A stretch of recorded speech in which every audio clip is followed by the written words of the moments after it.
It started as an ordinary Saturday, the kind where the sun seemed to shine a little brighter, and the world felt just a bit more peaceful.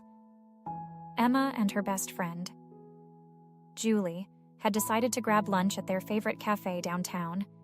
It was a charming place with brick walls, wooden tables, and the comforting smell of fresh pastries wafting through the air.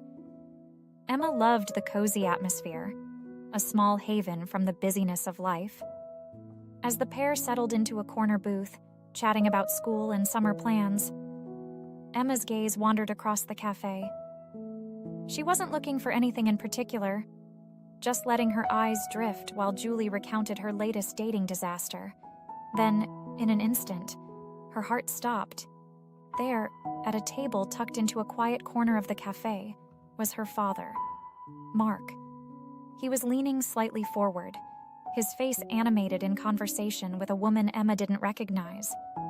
The woman was striking, her auburn hair neatly styled, her dress elegant yet understated. She laughed at something Mark said, her hand lightly brushing his across the table. "Emma?" Julie's voice cut through the fog of her thoughts. "Are you okay?" Emma blinked, her pulse racing. "That's my dad," she whispered, nodding toward the corner table. Julie followed her gaze, her brow furrowing. "Who's that with him?" I don't know," Emma said, her voice barely audible. Her father was supposed to be at work, not at lunch with a stranger, and certainly not acting like this. The way he leaned in, the way he smiled. It wasn't how he looked at her mother. It was something else entirely. Emma's mind reeled as she tried to make sense of what she was seeing. Maybe it was innocent. Maybe this woman was a colleague, and they were discussing a project. But as Emma watched, she noticed details that made her stomach churn. The way the woman tilted her head, her smile lingering just a little too long. The way Mark seemed completely at ease, laughing softly at her words in a way Emma hadn't seen in years. "Maybe it's just a work thing," Julie offered, sensing her friend's discomfort. "Maybe?" Emma said, though the doubt in her voice was unmistakable. Her father wasn't dressed for work. He wore his casual weekend clothes, a light blue button-down and jeans, an outfit he usually reserved for family outings or lazy days at home. Unable to look away, Emma pulled out her phone and snapped a quick photo. Her hands trembled as she stared at the screen, the image confirming what her eyes already knew. Mark and the woman looked too comfortable, too familiar. It didn't add up. Julie reached across the table, her voice gentle. "Emma, do you want to go over there? Maybe say hi?" Emma shook her head quickly. "No. I don't want to interrupt." The truth was, Emma wasn't ready to face whatever this was. Seeing her father with another woman felt like a betrayal, even if she didn't know the full story. What if she was wrong? What if it was innocent? The thought of accusing him unjustly made her stomach churn. But the alternative, that this wasn't innocent at all, was even worse. "We should go," Emma said suddenly, her voice shaky. She grabbed her bag, avoiding Julie's concerned gaze. "Are you sure?" Julie asked. "We can stay if you need a minute." "No, I need to think," Emma said. She glanced one last time at her father, who was now leaning back in his chair. His expression relaxed as the woman smiled at him. The sight sent a pang through her chest. As they left the cafe, Emma couldn't shake the feeling that her world had shifted. The man she had always trusted, the steady presence in her life, now seemed like a stranger. She had questions, too many questions, and no idea where to begin finding the answers. That night, Emma lay awake in bed, staring at the ceiling. The photo she had taken sat on her phone, taunting her every time she picked it up. She wanted to delete it, to pretend she hadn't seen anything, but she couldn't bring herself to do it. Her mind raced with possibilities. Who is she? Why didn't he tell Mom? What if this isn't the first time? The questions churned in her mind, each one more painful than the last. She tried to reason with herself, to come up with a plausible explanation that didn't involve betrayal. But no matter how hard she tried, the image of her father with that woman kept resurfacing. By the time morning came, Emma knew one thing for certain: she couldn't let this go. Whatever was happening, she needed to know the truth. The next morning, Emma woke up feeling heavy, her mind still reeling from the events of the previous day. Her father, Mark, was already in the kitchen, sipping his coffee and flipping through the newspaper. To anyone else, he would have looked perfectly normal, calm, composed, and carefree. But to Emma, every small action felt suspicious now. As she poured herself a cup of coffee, Emma stole glances at him. He seemed unbothered, even cheerful. It was infuriating. How could he act so normal after what she had seen? The casual ease in his demeanor made her doubt herself. Maybe I'm overthinking this. Maybe it was nothing. But deep down, she couldn't shake the image of him and the mystery woman, laughing together like they shared a secret. Her mother, Caroline, entered the kitchen a few minutes later, humming softly as she kissed Mark on the cheek. "Morning," she said, her voice bright. She poured herself a glass of orange juice, completely unaware of the storm brewing in her daughter's mind. Emma bit her lip, her stomach twisting. She wanted to say something. But how could she? What if she was wrong?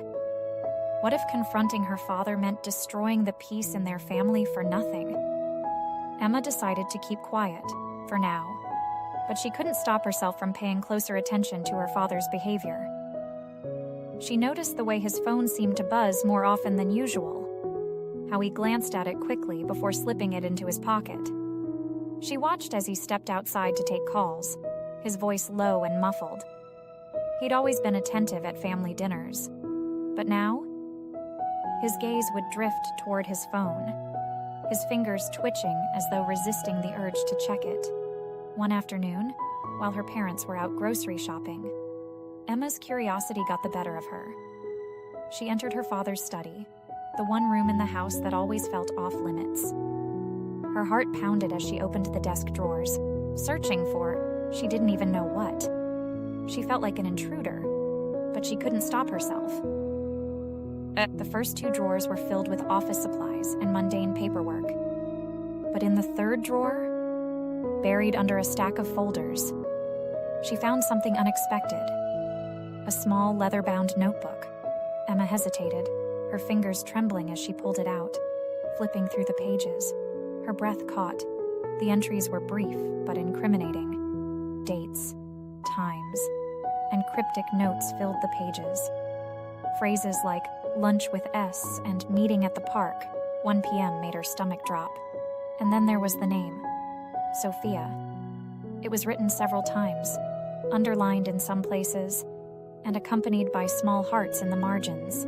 Emma slammed the notebook shut, her hands shaking. She felt sick. This wasn't nothing, this was something. That evening, the tension in the house felt unbearable. Mark was in the living room watching TV. Caroline was in the kitchen preparing dinner, and Emma sat at the dining table, pretending to scroll through her phone. She couldn't stop glancing at her father, who seemed completely oblivious to the turmoil brewing within her. Then his phone buzzed. Emma's heart jumped as she watched him pick it up, his expression briefly tightening before he turned the screen away. He quickly typed a response and placed the phone face down on the coffee table. It was such a small thing, but to Emma, it felt like confirmation. He's hiding something. She couldn't take it anymore. "Dad," she said, her voice sharper than she intended. Mark looked up, his expression curious but calm. "What's up?" "Who's Sophia?" The words were out before she could stop herself. For a moment, his face went blank. Then he chuckled, shaking his head. "Sophia, what are you talking about?" Emma felt a surge of frustration. "I saw her name on your phone. And I saw you with her at the cafe yesterday." Mark's eyes widened slightly, but he quickly recovered, his tone remaining casual. "Sophia is just a colleague. We've been working on a project together. That's all." "Really?" Emma pressed, her voice rising. "Because it didn't look like a work meeting." Mark's gaze flickered, but he kept his composure. "Emma, you're overreacting. There's nothing going on. I would never do anything to hurt your mother." Emma wanted to believe him. She wanted to believe that her father, the man she had always looked up to, was telling the truth. But something about his tone, the way he avoided her eyes, made her doubt him. She clenched her fists under the table, her frustration boiling over. "Fine," she said, her voice tight. "If you say so." But as she left the room, she knew she wasn't done searching for the truth. That night, Emma couldn't sleep. The notebook, the phone, the cafe, all of it played on a loop in her mind. Her father's calm denial had done little to reassure her. In fact, it had only made her more suspicious. Why would he lie if there was nothing to hide? The worst part was the guilt. She felt like she was betraying her mother by staying silent, by not telling her what she had seen. But how could she bring it up without proof? How could she be the one to shatter her mother's world if she wasn't absolutely sure? As the hours ticked by, Emma made a decision. She would find the truth, no matter what it took. And if her father was lying, she would make sure he couldn't hide it any longer. The weight of suspicion had grown unbearable for Emma. Her once idyllic image of her father was now overshadowed by doubts, and her discovery of the notebook and the name Sophia felt like a ticking time bomb. Every glance, every word he spoke seemed tinged with an air of deception. She knew she couldn't hold it in any longer. It was Sunday evening, and the family was gathered in the living room. Mark sat on the couch, scrolling through his phone, while Caroline flipped through a magazine. The television droned on in the background, but Emma could hardly hear it over the pounding of her heart. She gripped the edge of the coffee table, willing herself to speak. "Dad," she said, her voice steady but loud enough to cut through the background noise. Both her parents looked up, startled by her tone. "What's up, sweetheart?" Mark asked, setting his phone down. Emma took a deep breath. "Who is Sophia?" The air in the room shifted instantly. Caroline's brow furrowed in confusion. But Mark's reaction was sharper. His eyes widened for a split second before his expression turned neutral. Too neutral. "Sophia?" he repeated, feigning ignorance. "What are you talking about?" Emma clenched her fists, her frustration boiling over. "I saw you with her at the cafe," she said, her voice trembling. "And I found your notebook. Her name is all over it. Don't lie to me." Caroline's face went pale, her gaze darting between Emma and Mark. "Mark, what is she talking about?" Mark opened his mouth to respond, but no words came out. For the first time, Emma saw cracks in his composure. He looked at Caroline, then back at Emma, his jaw tightening. "It's not what you think," he finally said, his voice low. "Then what is it?" Emma demanded. "Because it sure looks like you're hiding something." Mark sighed heavily, running a hand through his hair. "Sophia is someone I know from work," he admitted. "We've been working closely on a project, that's all." "Then why didn't you tell Mom about her?" Emma shot back. "Why all the secrecy?" Caroline's voice trembled as she interjected. "Mark, is there something going on between you two?" "No," Mark said firmly, meeting her eyes. "I swear, it's nothing like that. We're just friends." Emma shook her head, her frustration mounting. Friends don't meet in secret and write notes in a hidden notebook. "Emma," Mark said, his voice rising. "I know how this looks, but you have to trust me. I've made mistakes. I shouldn't have been so secretive, but I didn't cross any lines." "Then why were you hiding it?" Caroline asked, her voice breaking. Tears welled in her eyes, and her hands trembled as she gripped the edge of the couch. "Why didn't you tell me?" Mark looked down, unable to meet her gaze. "Because I didn't want you to get the wrong idea. I didn't want to hurt you." "Well, you failed," Caroline said, her voice cracking. "Because now, I don't know what to believe." The room was heavy with tension, the silence punctuated only by the sound of the TV. Emma stared at her father, her heart pounding in her chest.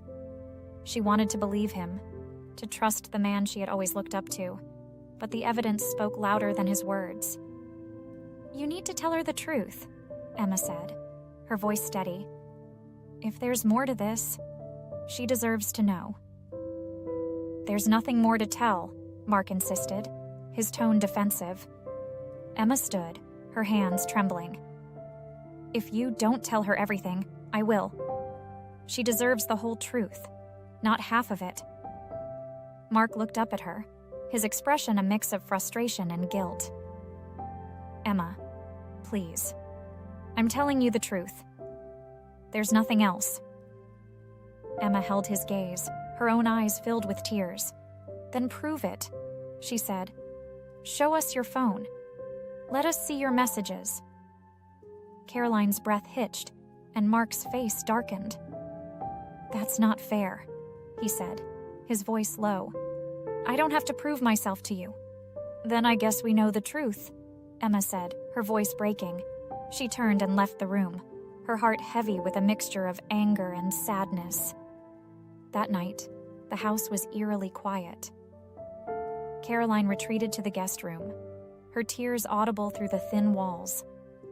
Mark stayed in the living room, staring at his phone, his expression unreadable. Emma lay in her bed, staring at the ceiling, her chest aching. She had always believed her family was unshakable, a safe haven in an uncertain world. But now, everything felt fragile, as if one more revelation could cause it all to crumble. Was she wrong to confront him, she wondered? Had she just made things worse? But deep down, Emma knew the truth. The cracks in their family were already there. She had only brought them into the light. The house had never felt so heavy. The confrontation lingered like a storm cloud, suffocating the warmth and familiarity that had once defined their home. Caroline spent most of her time in the guest room, her presence in the kitchen or living room marked by strained silence. Mark, on the other hand, became more withdrawn, avoiding prolonged interactions with both his wife and daughter. Emma felt like a stranger in her own family, torn between guilt for exposing the truth and anger at her father for causing it. One afternoon, as Emma passed by the guest room, she heard her mother's muffled sobs. The sound made her heart ache, and after a moment's hesitation, she knocked softly on the door. "Mom, can I come in?" Emma asked. Caroline's voice was shaky. "Yes, sweetie." "Come in." Emma stepped inside and found her mother sitting on the edge of the bed, a crumpled tissue in her hand. Her normally composed demeanor was gone, replaced by red-rimmed eyes and a look of utter exhaustion. "Mom, I'm so sorry," Emma said, and sitting beside her. "I didn't mean to hurt you. I couldn't keep it to myself." Caroline shook her head, offering a faint, tearful smile. "You did the right thing, Emma. I'm glad you told me. It's your father who hurt me, not you. But I feel like I've made everything worse," Emma admitted, her voice trembling. "I don't know what to do." Caroline reached for her hand, squeezing it tightly. "This isn't your burden to carry. Your father, he made choices that brought us here. But what happens next is up to me. I just need time to figure out what I want." Emma nodded, tears streaming down her face. "I love you, Mom. I just want you to be happy." "I love you too, sweetheart," Caroline said. "And I'll be okay. I promise." That evening, Mark approached Caroline in the kitchen. She was preparing a simple dinner, her movements mechanical as if she were on autopilot. He hesitated in the doorway, his hands shoved into his pockets. "Caroline," he said softly. She didn't look up. "What do you want, Mark?" I want to say I'm sorry," he said, his voice breaking. "For everything. For being stupid and selfish. I never meant to hurt you."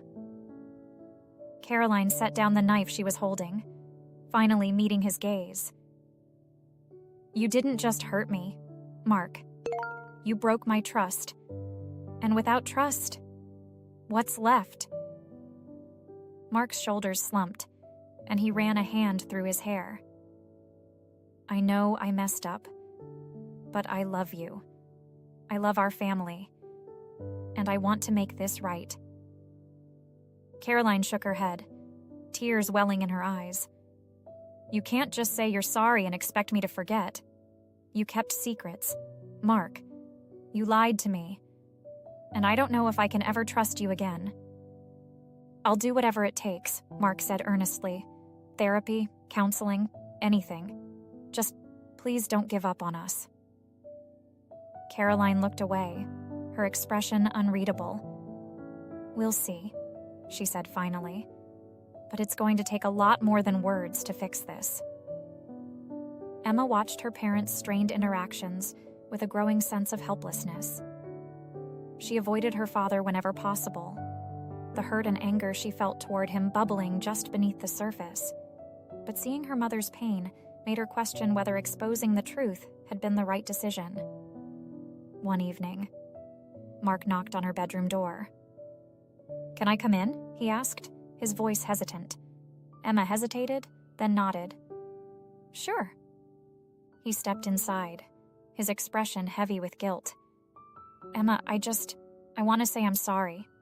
For putting you in this position, for making you feel like you had to choose between me and your mom." "I didn't do it for you," Emma said coldly. "I did it for her. She deserved to know." "I know," Mark said, his voice breaking. "And I'm proud of you for that. For being brave enough to stand up for what's right, even when it's hard." Emma looked away, tears stinging her eyes. "I just want our family to go back to how it was, but I don't think it ever will." Mark's shoulders sagged, and he nodded.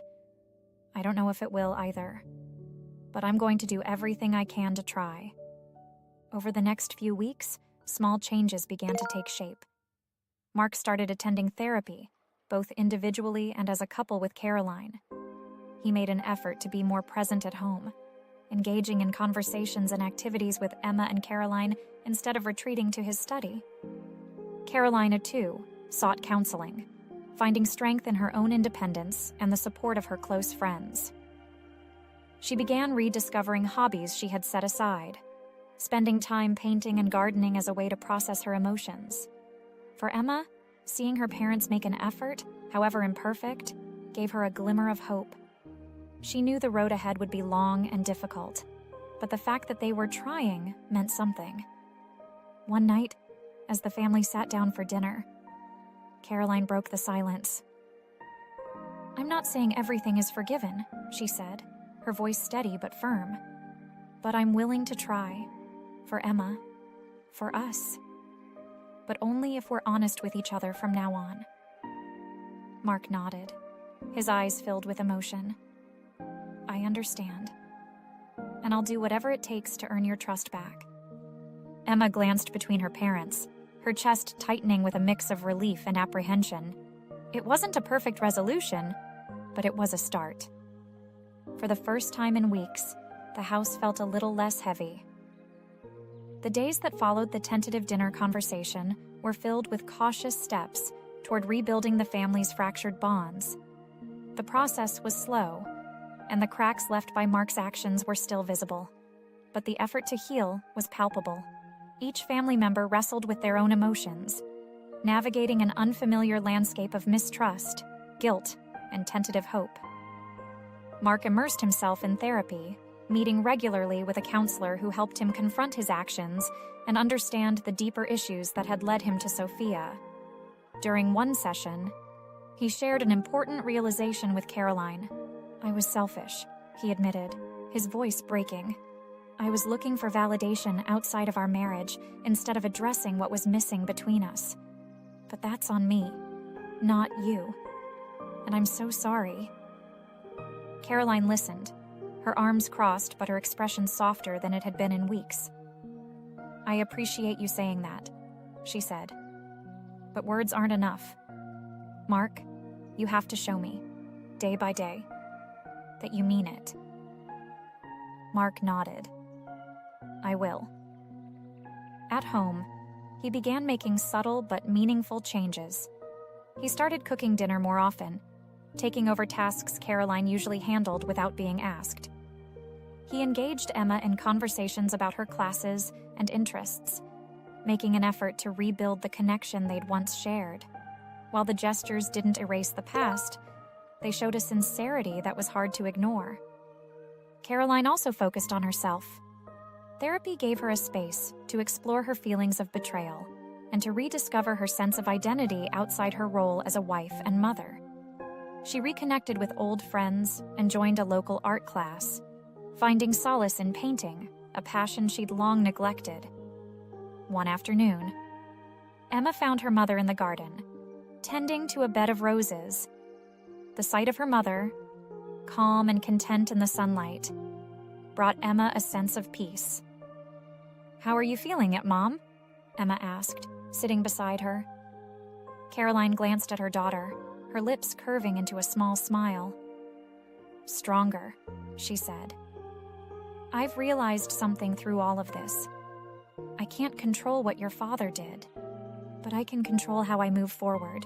Whether or not this marriage survives, I'll be okay." Emma nodded, her admiration for her mother growing. "I'm proud of you." "Thank you, sweetheart," Caroline said, brushing dirt off her hands. "And thank you for being brave enough to tell me the truth. It couldn't have been easy." "It wasn't," Emma admitted, "but I knew you deserved to know." Caroline reached out, pulling her daughter into a hug. "We'll get through this, together." As weeks turned into months, the family began to find a new rhythm. There were setbacks. Of course, tense arguments that reopened old wounds, moments of doubt when Caroline questioned whether Mark's efforts were genuine, but there were also small victories, a shared laugh at dinner, an honest conversation during therapy, a family movie night that felt almost normal. For Emma, seeing her parents try gave her a sense of hope, even if the future was uncertain. She still struggled with her own feelings toward her father, but their relationship began to mend in small ways. One evening, as they worked on a puzzle together, Mark looked at her with a sincerity that made her heart ache. "I'm so proud of you," he said softly. "You've handled all of this with so much grace. More than I deserve." Emma blinked back tears, her voice barely above a whisper. "I just want us to be okay." "So do I," Mark said. "And I'll keep working to make that happen."